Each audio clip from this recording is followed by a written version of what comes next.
Сәлем достар, сіздермен өте дәмді болып шығатын, дәмі тіл үйіретін бауыр қосылған салаттың рецептісін бөліспекпін. Видеомды көрмес бұрын ең алдымен каналыма тіркеліп лайк басып қойыңыздар. Құрамына керекті ингредиенттердің барлығы видеоның астында описаниеде мөлшермен берілген. Ең бірінші бауырымызды пісіріп аламыз, одан кейін осылай жуаны видеодағыдай етіп жіңішкелеп тураймыз, ал сәбізді үккіштен өткіземіз. Осылай дайындап аламыз, одан кейін қызып тұрған табаға сұйық майымызды құйып, жуаны жұмсарғанша қуырып аламыз.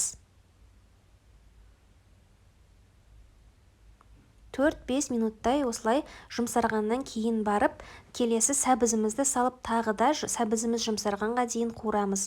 Осы уақытта тұзын, бұрышын дәміне қарай салып алсаңыздар болады.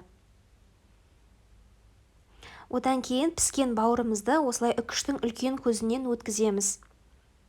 Және де маринадталған қиярды, соленый огурцымыз осылай жіңішке етіп турап, бауырымызға қосамыз.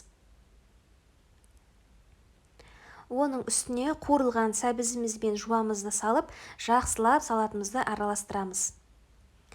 Мінекей біздерде осымен салатымыз дайындалды, өте оңай дайындалады, тез дайындалады, және де дәмі де өте дәмді болып шығады. Сіздерге дәл осы салатты жасап көруге кеңес беремін, сіздерге ұнайтынына сенімдімін. Видеоны соңына дейін қарағандарыңызға рахмет, астарыңыз дәмді болсын.